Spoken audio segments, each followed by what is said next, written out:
이라. 아멘. 네, 지난주까지 우리는 두 주에 걸쳐 경고와 권면의 말씀을 하는 것을 보아왔습니다. 히브리서에 나오는 이 두 번째 경고와 권면의 말씀이었습니다.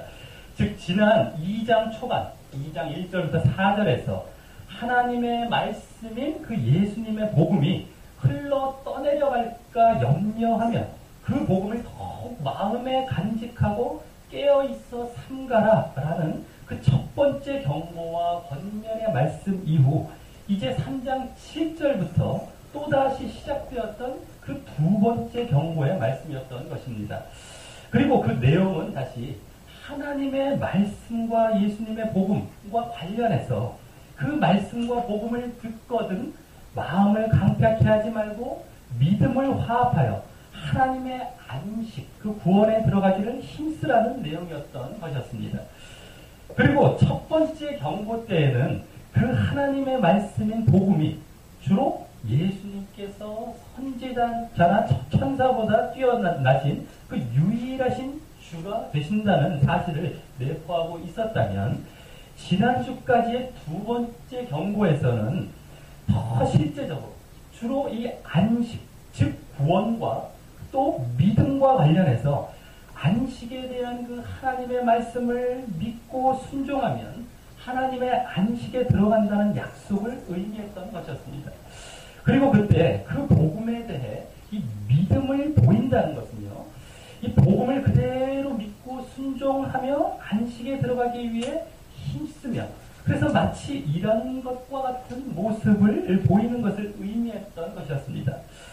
그리고 두 번째 경고에서 이와 같은 그 구원과 또 믿음과 관련해서 이 하나님의 말씀과 복음을 말하게 되었던 것은요, 이 경고의 말씀 그 앞부분이었던 그 3장 1절에서 6절까지 해서 언급되었던 그 예수님께서 사도로서의 직분이 이 구약의 모세보다 뛰어나시다는 사실을 증거했던 사실에 그 배경을 두고서 그때 이제 마지막 3장 6절에서 우리가 처음 믿은 확실한 믿음을 끝까지 견고히 붙잡는 그 온전한 믿음을 보이면 하나님의 집, 즉 하나님의 백성이 되어서 그렇게 구원과 안식에 들어갈 것이라는 바로 그 믿음과 구원에 대해 암시하며 권고하고 있었던 말씀을 바탕으로 이제 그에 이어서 그 경고의 말씀이 시작되었기 때문이었습니다. 오늘 말씀은 지난주까지의 그 경고의 말씀의 이제 마지막 부분에 해당하는 말씀과요.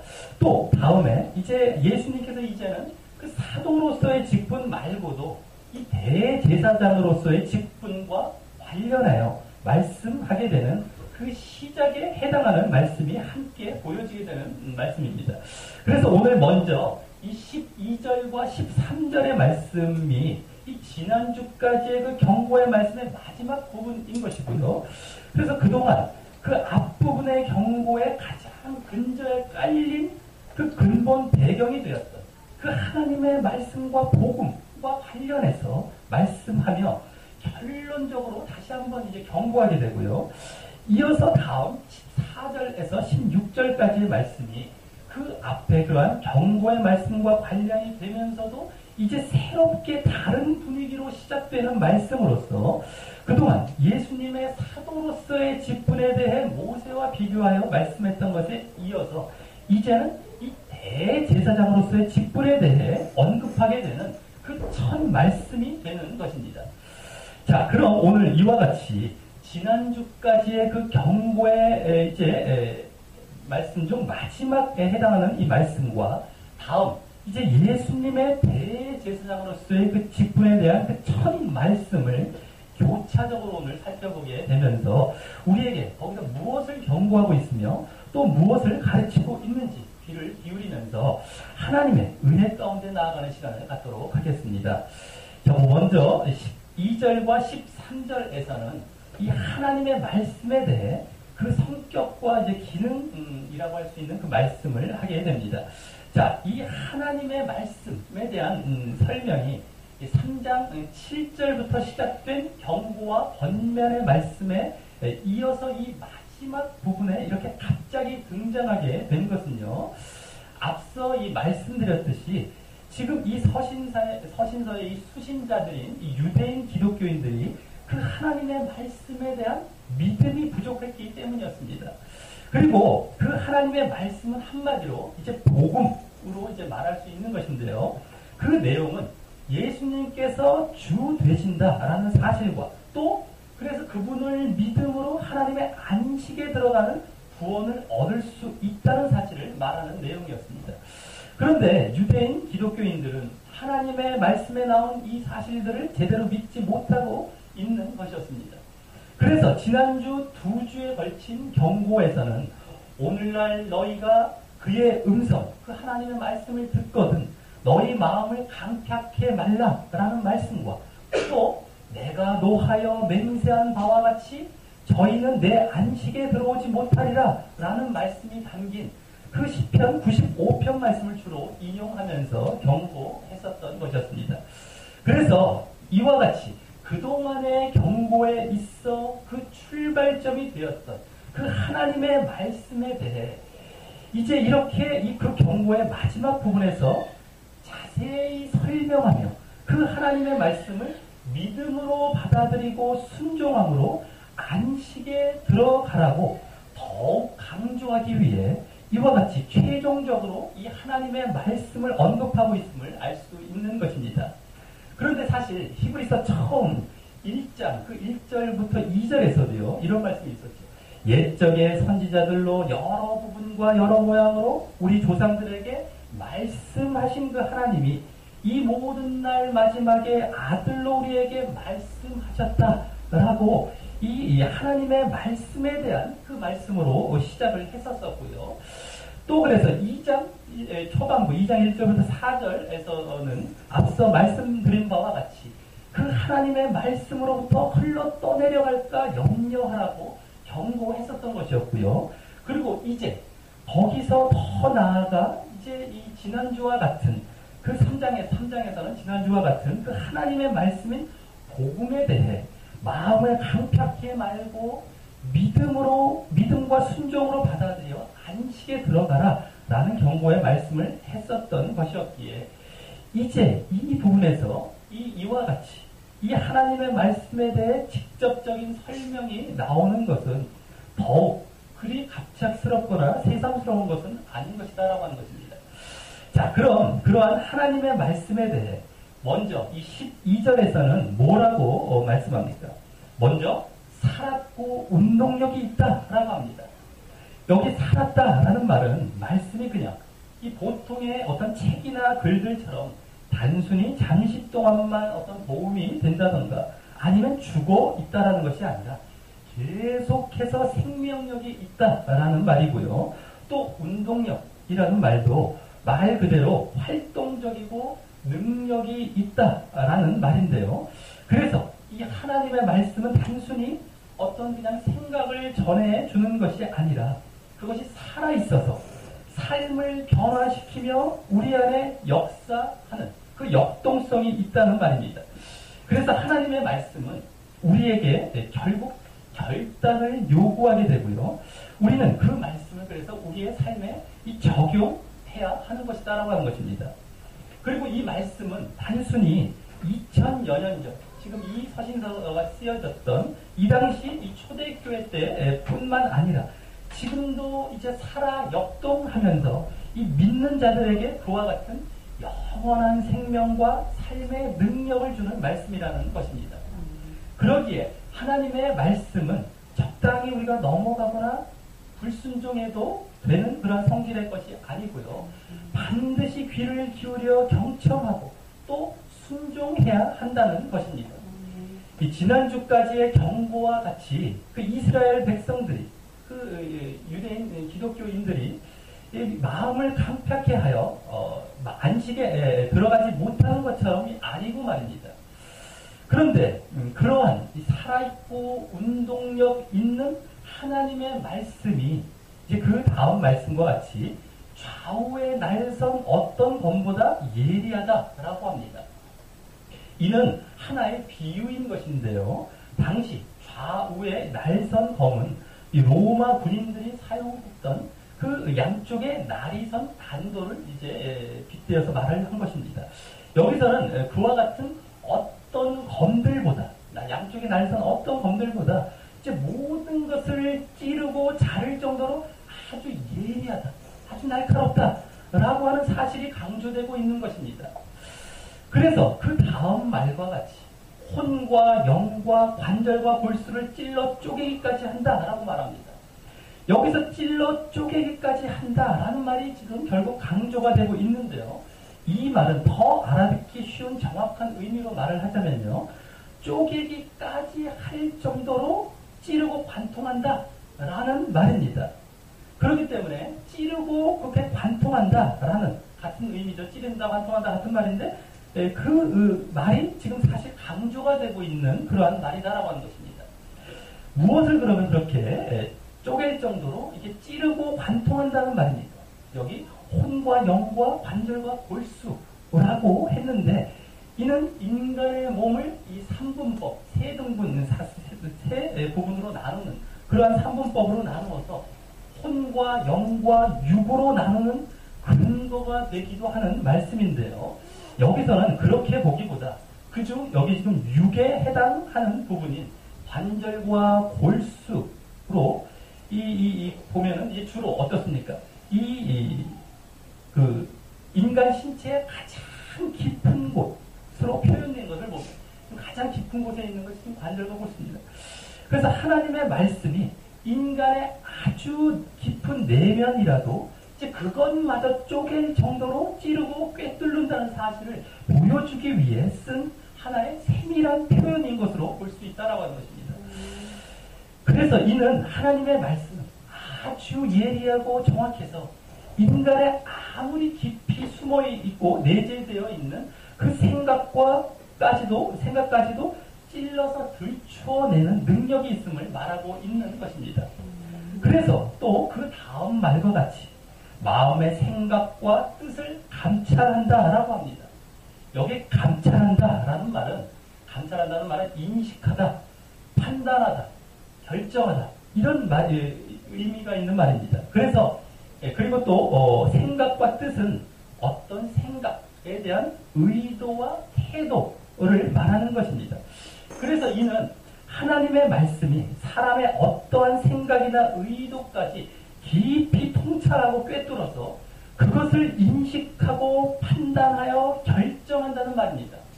그렇기 때문에 이는 결국 하나님의 말씀이 그 말씀을 듣거나 보는 이로 하여금 어떠한 그의 내면의 생각과 의도와 태도까지도 예리하게 찌르고 관통하여 숨김없이 들추어내고 그러므로 그가 옳은지 그른지를 드러내고 결국 심판하는 기능까지 한다는 것입니다. 그래서 우리는 하나님의 말씀 앞에 우리의 생각과 의도가 모두 드러나고 심판받고 있다는 사실을 알아야 하고요. 그러할 때 그 말씀에 대해서 그래서 지난주까지의 경고와 같이 믿음을 보이고 순종하는 단계로 나아가면 지난주까지 보았던 안식의 길로 가게 된다는 것입니다. 반대로 그러지 아니하면 그 반대였던 하나님의 진노와 안식에 들어가지 못함이 주어질 것임을 여기서 보이고 있다라고 하는 것입니다. 자, 우리가 하나님의 말씀을 들을 때 그 말씀 앞에 우리의 내면이 이제 숨길 것이 없다라고 하는 것입니다. 그래서 말씀으로 우리가 죄의 책망을 들을 때 우리가 어찌할꼬 하는 그 심정으로 이 마음을 찢는 회개의 역사가 일어나야 하는 것이다라고 하는 것입니다. 말씀으로 그 죄를 지적받았을 때 아무리 그 말씀을 무시하려고 해도 드러난 그 죄에 대한 처리는 우리가 불가피한 것이다라고 하는 것입니다. 그래서 회개하고 그 죄를 버리던가 아니면 말씀의 책망을 들으면서도 그대로 죄 가운데 살아가던가 둘 중에 하나의 모습으로 이제 보여지는 것이다라고 하는 겁니다. 물론 후자의 경우에 이제 징계와 같은 하나님의 후속 조치가 나타나는 것이다라고 하는 것입니다. 자, 이어서 이 13절에서는 그 12절 말씀을 더 추가적으로 설명하게 됩니다. 다만 이 하나님의 말씀이 여기서는 하나님으로 바뀌게 되고요. 또 그 하나님 앞에서 심판받게 될 것임이 더 강조되게 됩니다. 일단 하나님께서 지으신 모든 것이 하나님 앞에 나타나지 않음이 없다라고 하는 것입니다. 여기 나타나지 않음이라는 말이 원어에서는 이제 한 단어로 나와 있는 그 말인데요. 불명확한, 보이지 않는 이라는 뜻입니다. 그래서 이 말은 하나님께서 지으신 모든 그 물질적이고 영적인 피조물들이 당연히 그것을 지으신 하나님 앞에 모두 명확하게 보여진다라고 하는 것입니다. 그리고 여기서 하나님의 말씀이 이제 하나님으로 바뀌어 말씀되고 있는 것은 그만큼 이 하나님의 말씀은 하나님께서 주신 말씀이기 때문에 하나님과 방불할 정도로 권위와 능력이 있다라고 하는 것이고요. 또 반대로 하나님을 섬긴다고 한다면 반드시 그 하나님의 말씀도 사모하며 순종하는 모습이 나오게 되어 있다는 것을 함께 암시해 보이고 있는 것입니다. 그리고 13절에서는 이어서 오직 만물이 우리를 상관하시는 자의 눈앞에 벌거벗은 것 같이 드러난다고 더 자세하게 말씀합니다. 다만 여기 우리를 상관하시는 자라는 말은 다시 한번 이제 하나님을 말씀하는 것인데요. 이는 원래 그 뜻이요. 우리를 상관한다는 그 뜻은 우리가 우리 자신에 대해서 이실직고해야 하는 자라는 말이고 또 우리가 밝히지 않으면 안 되는 자라는 의미이어서요. 그분 앞에서 어떠한 것도 은폐하거나 합리화하는 것이 절대 불가능하다는 것을 보여주는 표현인 것입니다. 그래서 그 뒤에 그분의 눈앞에 벌거벗은 것 같이 드러난다고 말하고 있는 것입니다.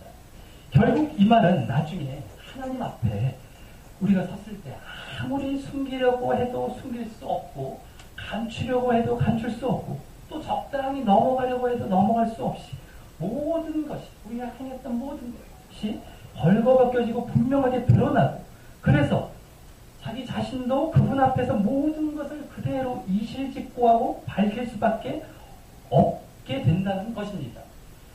이는 구약이나 신약 성경 모두에 나오는 이제 주께서 각 사람에게 행한 대로 갚으시고 그런 말씀과 또 천하를 이제 공의로 심판하실 것이다 라는 말씀 또 하나님의 예수 그리스도로 말미암아 사람들의 은밀한 것을 심판하실 것이다 라는 말씀과 일치하는 내용인 것입니다. 자, 그래서 여기 13절에서는 앞서 그 12절에서 하나님의 말씀이 사람의 모든 내면을 감찰하여 꿰뚫고 판단하신다는 사실에 이어서 그 근거로서 그보다 더 근본적인 사실인 하나님 앞에서 모든 피조물이 밝히 드러나 심판받게 될 것임을 주로 이와 같이 그 심판에 초점을 두어 강조한 말씀인 것이다라고 한 것입니다. 자, 그래서 결국 이 12절과 13절의 말씀은 그러한 판단과 심판으로 말미암아 지난주 그 시편 95편을 인용하며 경고했던 구절 중 하나님의 진노가 아닌 그와 반대인 안식에 들어가기 위해서는 그때 또 다른 인용 구절이었던 너희가 그의 음성을 듣거든 너희 마음을 강팍해 말라라는 말씀과 같이 하나님의 말씀에 대해 강팍한 마음이 아닌 믿음으로 받아들이고 순종해야 한다는 것을 분명히 강조하고 주지시키기 위해 이 하나님의 말씀에 이러한 심판의 성격에 대해 이제 기술하고 경고하고 있었던 말씀인 것이다라고 하는 것입니다. 그리고 그것이 그러므로 지난주 마지막 11절에서 강조했던 저 안식에 들어가기를 힘쓸지니라는 말씀에 대해서도 또한 그 실천 근거가 되어지고 있는 것입니다. 그리고 지금은 이제 이 지난주까지 인용했던 그 시편 95편이 마침 또한 하나님의 말씀의 그 한 예가 되어서요. 그 말씀 가운데 나왔던 마음을 강팍해 말라라는 사실과 또 너희 열조가 나를 시험하고 증오했다라는 그 사실과 또 저희가 항상 마음이 미혹되었다라는 사실 등이 그대로 하나님 앞에 감찰되고 드러나 판단받고 있었던 내용이 되는 것이었고요. 또 그로 말미암아 이제 내 안식에 들어오지 못하리라 라는 하나님의 진노의 그 심판을 받게 되었음을 또한 함께 보여주는 그 말씀이 되어서 당시 유대인 기독교인들과 지금 우리들에게도 그 말씀을 이제 믿음으로 받아들이고 그에 따라 순종하여 그와 같이 안식에 들어가지 못하는 심판을 받게 되지 않기를 이제 조심하라고 요청하고 있는 말씀이 되는 것이었던 것입니다. 자, 그와 같이 히브리서 기자가 하나님의 말씀에 믿음으로 순종하지 않으면 심판을 받게 될 것이다 라는 분위기로 그동안에 경고하고 권면해왔던 말씀을 마치게 되었던 데 이어서 이제 그러기 때문에 이제 14절부터는 그러므로 라는 말을 시작으로 히브리서의 이제 핵심 주제라고 할 수 있는 예수님을 바라보고 굳게 붙잡으라 라는 내용을 다시 말씀하게 되되 전에 3장 1절에서 우리의 믿는 도리의 사도시며 대제사장이신 예수를 깊이 생각하라 라는 말씀에 이어서 한참 만에 이제 그와 이어지는 비슷한 말로 다시 돌아와서 말씀하게 되는 것입니다. 그래서 여기서부터는 그 3장 1절에서 언급했던 예수님의 직분 중 그동안 예수님의 사도의 직분에 대해 관련해서 그제 모세와 비교하고 또 그 모세와 연관해서 지금껏 경고해 왔던 내용과는 달리 이제 또 다른 한 직분이었던 그 예수님의 대제사장의 직분과 관련된 말씀이 시작되게 됩니다. 짧게는 여기서부터 시작해서 이제 히브리서 6장까지 해서 또 더 길게는 히브리서 10장까지 계속해서 그 대제사장 직분에 대해서 말씀하게 된다라고 하는 것이죠. 자, 예수님의 이 사도로서의 직분은 하나님께로 어땠습니까? 그동안에 이 사도로서의 직분은 이 사도라는 것은 이 보냄을 받은 자라는 의미가 있기 때문에 하나님께로부터 이 사람에게 보내심을 받아 그 말씀을 전달하는 직분에 해당했다라고 한다면 이제부터 보게 될 이 대제사장으로서의 직분은 반대로 사람이 하나님께 나아가게 하는데 도움을 주는 직분이 되는 것입니다. 당시 이 대제사장이 이 제사를 드림으로 그와 같은 역할을 감당했던 것처럼 말입니다. 자, 그 예수님의 이 대제사장 직분 중 오늘 여기 이제 14절부터 16절까지는 그에 대한 이 소개와 서론격에 해당하는 부분인데요.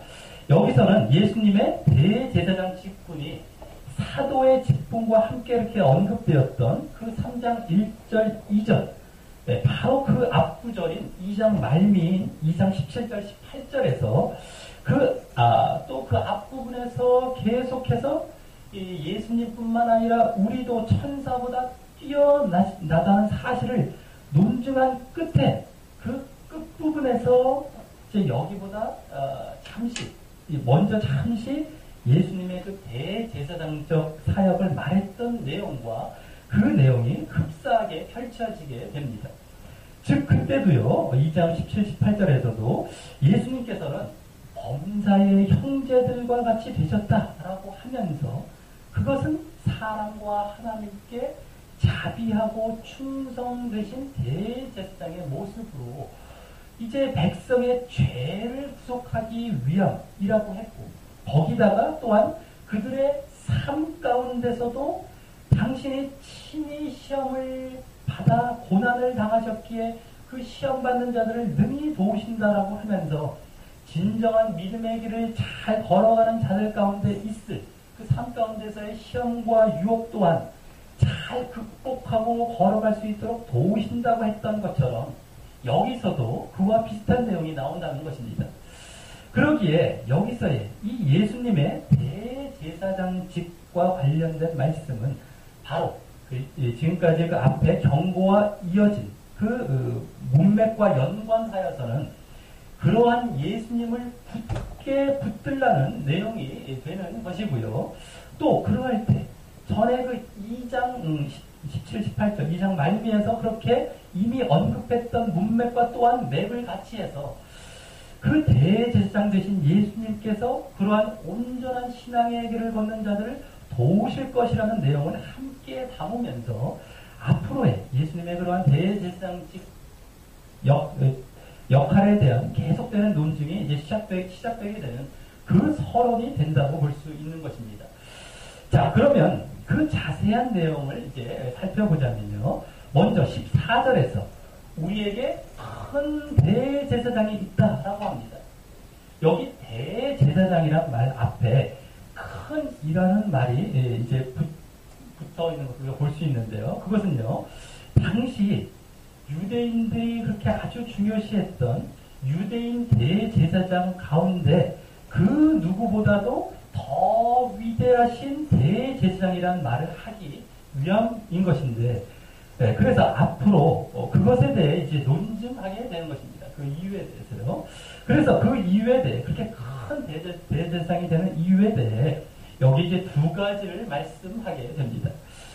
그중 이제 14절에서는 전에 그 2장에 소개된 예수님의 사역 중 주로 예수님께서 하나님 되신 이 신성적 차원, 하나님 되신 그 신성적 차원에서 죄를 구속하시는 일을 감당했던 사실과 관련하여 말씀하게 되고요. 또 이어서 15절에서는 그중 주로 인간 되신 인성적 차원에서 이제 시험을 도우시는 일과 관련해서 말씀하게 됩니다. 자, 그럼 먼저 14절에서는 하나님 되신 이 신성적 차원에서 이 첫째 그 승천하셨기 때문에 그렇게 큰 대제사장이다라고 하는 것입니다. 그리고 그 승천하신 사실은 전에 알았듯이 예수님께서 승천하셔서 하나님 보좌 우편에 앉으셨다라는 것과 그래서 하나님과 동등 되셨다라고 하는 것을 이제 우리가 알 수 있었는데, 그것을 또 나타내는 것이 하나님의 아들 된 신분이라고 했었죠. 그것을 그 뒤에서 그래서 즉 하나님의 아들의 신분이 되신 것임을 바로 이어서 말씀하게 됩니다. 그래서 유대인 대제사장, 그 인간 대제사장은 백성의 죄를 속하기 위해서 1년에 단 한 번 그 하나님의 임재를 상징하는 지성소에 들어갈 수 있었지만, 예수님은 이와 같이 승천하셔서 하나님 보좌 우편에서 하나님과 이제 동등된 신분으로 하나님께 무제한적으로 이제 계속 무제한적으로 나아가서 죄를 이렇게 속하시고 구속하실 수 있게 되었기에 그와 같이 더 위대하시다는 것입니다. 위대하시다는 것입니다. 자, 그래서 이러한 하나님 되신 예수님에 대해 14절에서는 이어서 우리가 믿는 도리를 굳게 잡을지어다 라고 합니다. 이제 이 표현이, 이 부분이 이제 3장 1절과 이어지는 그와 유사한 표현인 것입니다. 그때는 믿는 도리의 예수를 깊이 생각하라 라고 했다면 여기서 믿는 도리를 굳게 잡을지어다 라고 이제 연관이 되어 있죠. 자, 여기 믿는 도리라는 말은 전에 3장 1절에서 나왔었는데요. 고백하고 인정하는, 자기가 고백한다는 뜻입니다. 그래서 이는 당시 유대인 기독교인들이 예수를 믿어서 공식적으로 이렇게 주님으로 신앙 고백하는 그 예수님과 또 그에 대한 믿음을 놓지 말고 굳게 잡으라는 말입니다. 앞부분에 지금까지의 경고의 말씀과 연관해 볼 때는 어떤 것입니까? 그분에 대해 그렇게 증거하고 있는 하나님의 말씀에 순종하다 하라라고 하는 말이죠. 그분께서 우리의 죄를 이제 이와 같이 속하시고 우리를 안식으로 인도하실 분이시기 때문인 것입니다. 자, 그리고 15절에서는 이번에는 예수님의 그 인간 되신 인성적 차원에서 이제 그 둘째로 이제 예수님께서 큰 대제사장이 되신 그 이유로서 우리의 연약함을 체휼하시기 때문이다라고 하는 것입니다. 여기 체휼하다라는 말은 이 동정하다라는 의미인데요. 단순히 그냥 마음으로만 동정하는 것이 아니라 실제적으로 도우시면서 동정하신다는 의미입니다. 그 다음 말과 같이 이 모든 일에 죄 짓는 일 없이 우리와 한결같은 그 시험을 받으셨기 때문입니다. 즉 예수님께서는 직접 인간의 몸을 입으시고 이 땅에 오셔서 이제 이 땅에 살아가시면서 거기에 이제 넘어가서 이제 죄는 짓지 않으셨지만 우리가 받는 그 시련과 유혹이라는 시험을 모두 겪으셨기 때문에 그 연약함과 어려움을 잘 아시고 그것을 이제 실제적으로 도우시며 동정하신다는 것입니다. 앞서 이 14절과 같이 우리의 이 지난 죄를 이제 속하시고 이제 구속하시는 일을 할 뿐만 아니라 이와 같이 지금도 우리의 삶에서도 이렇게 함께 하시면서 말입니다. 이는 유대인 대제사장은 절대 할 수 없는 일인 것이죠.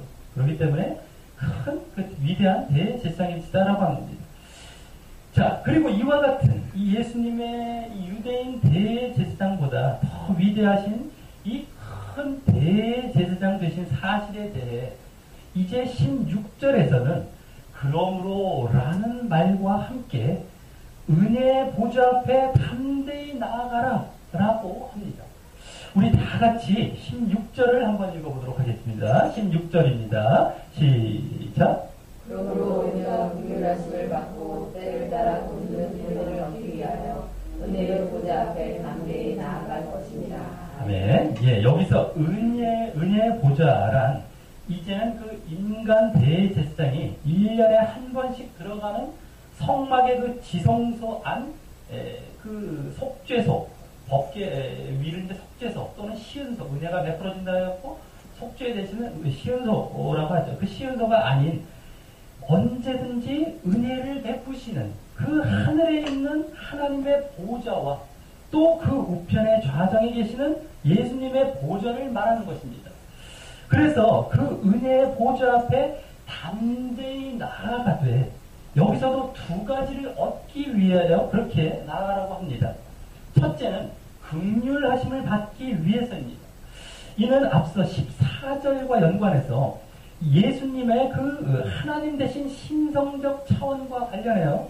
이제 우리의 지난날의 모든 죄를 이제 긍휼하심을 받아 이제 속죄함 받기 위해서인 것입니다. 여기 긍휼하심을 받는다라는 말에서 이 받는다라는 말이 원어적으로 보면 취하다, 붙잡다라는 의미입니다. 우리말보다 강합니다. 붙잡는다는 겁니다. 강하게. 그래서 그러기에 이는 반드시 우리가 그와 같은 속죄의 긍휼을 붙잡기 위해 그렇게 은혜의 보좌 앞에 나아가야 한다는 뜻을 내포하고 있는 것입니다. 그리고 둘째는 때를 따라 돕는 은혜를 얻기 위해서라는 것입니다. 여기 때를 따라라는 말은 이 적절한 시기에 라는 말인데 이는 이제 앞서 그 15절에서 그것과 연관해서 그 15절에서 예수님의 인간 대신 인성적 차원과 관련하여 현재 오늘날에 우리가 연약하고 불완전하여 죄의 그 시험을 받게 될 때 예수님의 그 모든 것을 아심에 따라 시기적절하게 그 은혜의 도우심을 받기 위해서인 것입니다. 여기서도 은혜를 얻는다라는 말에서 얻는다라는 말이 원어적으로 보면 찾다, 또 인지하다, 이제 감지하다 이런 의미인데요. 그러기에 이는 예수님의 시기적절하게 도우시는 은혜를 찾고 발견하기 위해서 은혜의 보좌 앞에 나아가야 한다는 것입니다. 계속해서 은혜는 베풀어지고 있습니다. 하지만 우리가 그것을 은혜의 보좌 앞에 나아가서 찾고 발견하기 위해서 나아가라는 것이죠.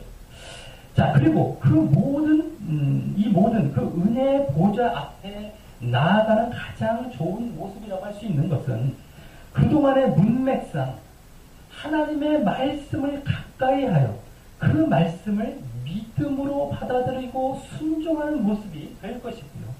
또한 그것을 바탕으로 이제 기도로서 날마다 주님을 의지하고 신뢰하는 모습을 함께 포함하게 될 것입니다. 자, 말씀을 맺겠습니다. 오늘 말씀은 지난주까지 그 경고의 결론과 또 새로운 말씀의 서론을 동시에 볼 수 있었던 말씀이었습니다. 그리고 그 두 말씀은 각각 그 앞 앞뒤 문맥과는 이질적인 느낌을 주면서도 여기서는 서로 또 연관이 되는 말씀이었습니다. 지난주까지 히브리서 기자는 경고의 말씀을 통하여 아직 남아있는 약속인 하나님의 안식에 들어가기를 위해 힘써야 한다고 하며 그것을 위해 하나님의 말씀에 강팍하지 말고 믿음으로 받아 순종하라고 했었습니다.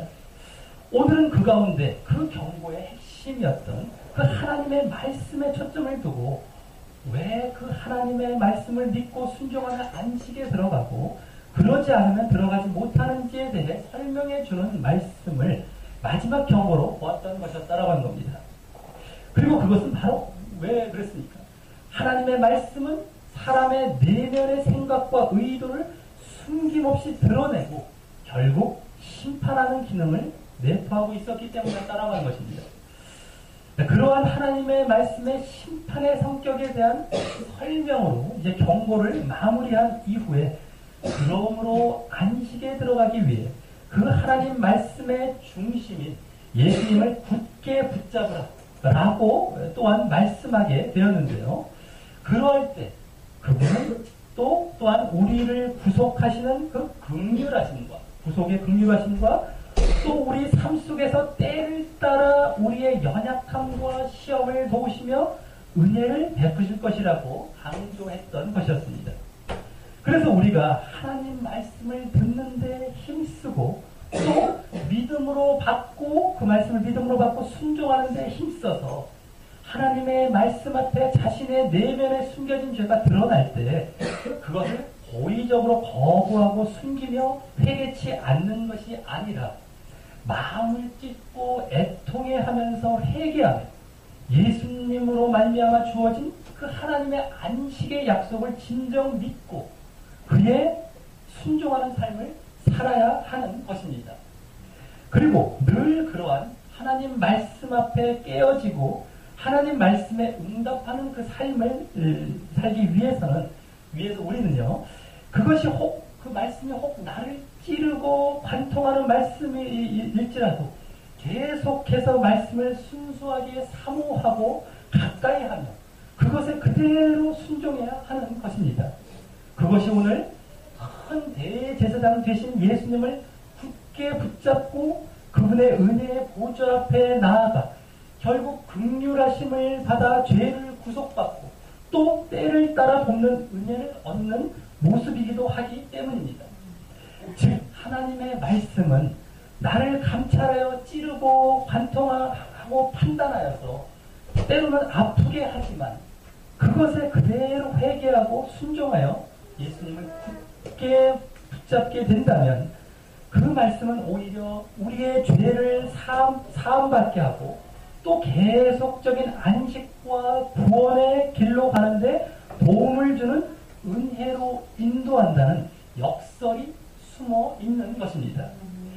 그러기에 우리는 하나님의 말씀을 무지개 하거나 피해가는 것이 아니라 예리하고 정확한 말씀 그대로 보는 것에 힘써서 우리가 거기에 정면으로 찔리고 늘 고침받고 온전한 길로 나아가도록 힘써야 할 것입니다.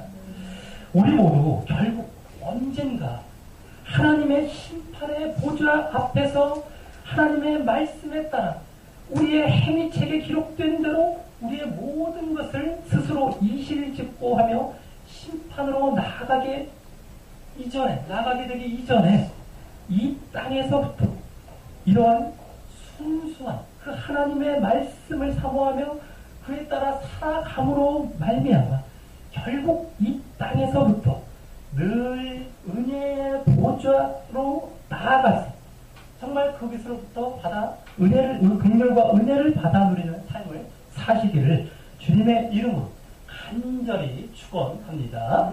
우리 다 같이 찬양하면서 기도 나아가도록 하겠습니다. 우리 보좌 앞에 모였네. 함께 주를 찬양하며 하나님의 사랑 그 아들 주셨네. 그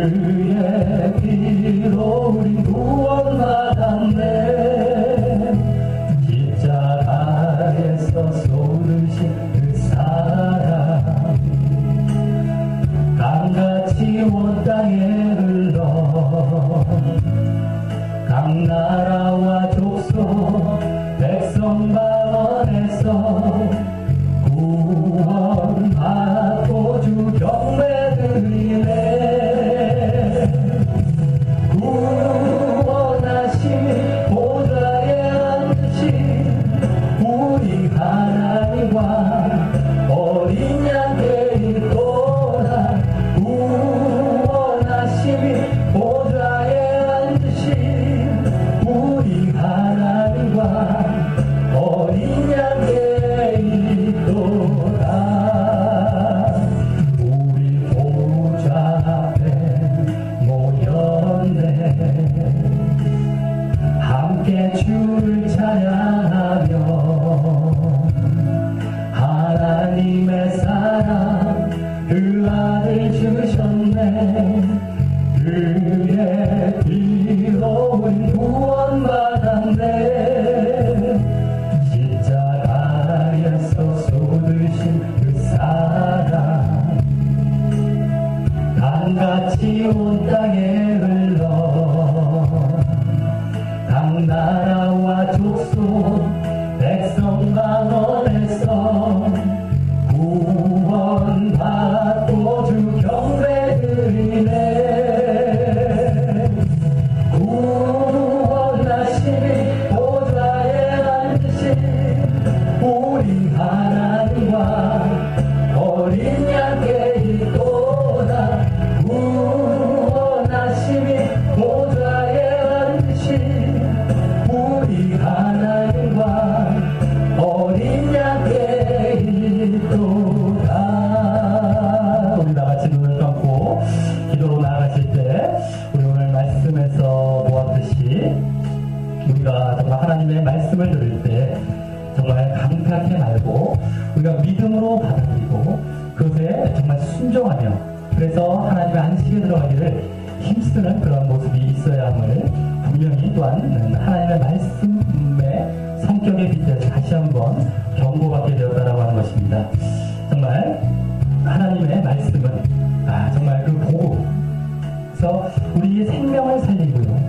정말 우리를 구원으로 인도하는 안식으로 인도하는 그 말씀인 것인데 그것을 결국 우리가 정말 우리가 적당히 넘어가던가 우리가 말씀에 대해서 무기에게 되다 보면 그 말씀이 이제 분명 이루어질 것이고 나중에 그 앞에서 우리가 분명 판단받게 되고 심판받게 될 것이라는 것을 우리가 알지 못하고 정말 우리가 그 앞에서 책망받고 우리가 찔림받고 정말 했던 것들을 우리가 피해간다면 결국 그 말씀에 대해서 우리가 결국엔 이제 감격해 하는 것이 되는 것이고 그래서 하나님의 안식에 들어가는 것이 이제 힘들어지게 되는 것이다라고 하는 것입니다. 하지만 우리가 정말 그 말씀에 이제 담긴 그대로 정말 말씀을 그대로 우리가 받아들이며 그 안에서 또 예수 그리스도를 굳게 붙들고 그분만 바라보며 그분을 정말 주인으로 삼아 늘 우리가 신앙의 길을 온전하게 올바르게 걸어갈 때 정말 하나님께서는 이제 우리에게 이 구속의 은혜라는 그 긍휼을 베푸시고 그 구속이라는 어떤 긍휼을 베푸시고요. 또 한편으로 우리가 그 길을 잘 걸어갈 수 있도록 이제 은혜를 때마다 적절한 시기에 우리에게 베푸시며 정말 우리가 그걸 발견케 하도록 하시는 분이시다는 것을 우리가 분명히 알고요. 정말 하나님의 말씀 앞에 우리가 정말 어떠한 태도였었는지 우리가 말씀을 제쳐두고 정말 말씀을 적당히 믿고 정말 적당히 우리가 대하며 다른 세상적인 것에 우리가 귀를 기울이고 귀를 정말 가려기를 긁어주는 그러한 말씀이나 인본주의적이거나 처세술적인 정말 그러한 말에 우리가 정말 귀를 기울이며 넘어감으로 말미암아 결국에 어떻습니까? 예수님을 붙들지 못하게 되는 우리가 마치 입술로 붙든다고 하지만 실질적으로 붙들고 있지 않는 그런 모습 가운데 있지 않은지 우리가 살펴보면서 더욱더 그 예리한 말씀을 그대로 우리가 받아들이고 순수한 말씀을 그대로 우리가 그 앞에 노출되어서 정말 그 앞에 찔릴 때 회개하고 정말 자복하고 다시 주님 앞에 두 손 들고 돌아가며 정말 온전히 이와 같은 긍휼과 은혜를 받아 누리며 결국 온전한 안식에 그래서 은혜의 보좌 앞에 늘 우리가 나아가는 그런 자들 되게 해달라고 우리 다 같이 기도 드리시겠습니다. 하나님 아버지 감사를 드립니다. 아버지 정말 우리가 우리 정말 신앙이 어떠한 상태에 있는지 우리가 다시 한번 되돌아보면서 정말 우리가 이 지금 당시 정말 유대인 기독교인들과 같이 하나님 말씀에 대해서 이제 믿지 못하고 저들이 말씀을 그냥 스쳐 지나가는 말씀 그냥 적당히 그냥 어떤 좋은 정도의 좋은 말씀 좋은 정도로 생각하는 그러한 식으로 생각해서 우리가 그 말씀에서 분명히 우리 마음을 꿰뚫고 우리를 책망하고 우리의 마음을 드러내는 우리의 내면을 다 정말 그대로 내는 그런 말씀 앞에 우리가 어떠한 태도를 보이는지 되돌아보게 됩니다. 아버지 우리가 말씀을 사모하게 하시고 하나님을 사모하듯이 하나님의 말씀을 사모해서 하나님께서 우리에게 어떤 말씀을 하시든 그것이 우리를 살리는 그러한 말씀이라는 걸 깨닫고 늘 그 말씀 앞에 그대로 우리가 정말 순종하며 정말 그대로 우리가 힘쓰고 그래서 결국 늘 주님 앞에 온전히 서서 정말 주님을 굳게 붙들고 나아가는 그러한 믿음의 모습을 되게 하여 주시옵소서. 우리가 주여 주여 하고 우리가 하나님을 믿는다고 입술로는 말하지만 실질적으로는 예수님을 굳게 붙들지 못하고 그러기에 우리의 시각은 세상을 향해 있고 자기 중심적인 것에 다 빠져있고 예수님을 붙들지 못함으로 말이야 지금 이 유대인 기독교인들과 같은 그런 흔들리는 믿음을 보이고 자칫하면 툭하면 정말 예수님을 떠나려고 하나님을 떠나려고 저 세상으로 돌아가려고 하는 그러한 우리의 모습은 아니었는지 분명히 살필 수 있게 도와주시고 그러기에 우리가 정말 하나님의 말씀을 더욱더 그 예리하고 우리를 판단하는 말씀 앞에 그대로 우리가 정말 그것을 정면으로 받아들이고 우리가 그 말씀 그대로 이제 순종하며 나아가고 또 말미암아 우리가 정말 안식에 들어가는 힘쓴 자들에게 인도하시고 그러할 때 정말 늘 정말 우리가 은혜의 보좌 앞으로 나아가 정말 하나님의 긍휼하심 구속의 긍휼하심을 우리가 읽고 또 이제 은혜를 때를 따라 도와주는 은혜를 얻는 그런 모습을 되게 하여 주시옵소서. 반대로 우리가 정말 그러한 모습이 되지 않아서 결국 나중에 하나님 앞에서 그 하나님 말씀으로 심판받게 될 그 심판의 보좌 앞에서 결국 하나님의 진노의 심판으로 떨어지는 것이 아니라 우리가 이 땅에서부터 그 은혜의 보좌 앞으로 나아가 늘 그 은혜를 받아 누리고 늘 앞으로도 영원히 그 은혜의 보좌 앞에 우리가 이제 있게 되어지는 그런 것들이 되게 인도하여 주셨소서. 아버지 역사하시고 인도하시고 함께하시고 아버지 우리를 온전히 주님께서 붙들어 주시고 우리가 정말 더욱더 그 말씀을 그대로 사모하며 순수한 말씀대로 우리가 늘 우리 자신을 살피며 이 신앙과 믿음 가운데 온전히 서 있는 자들 되게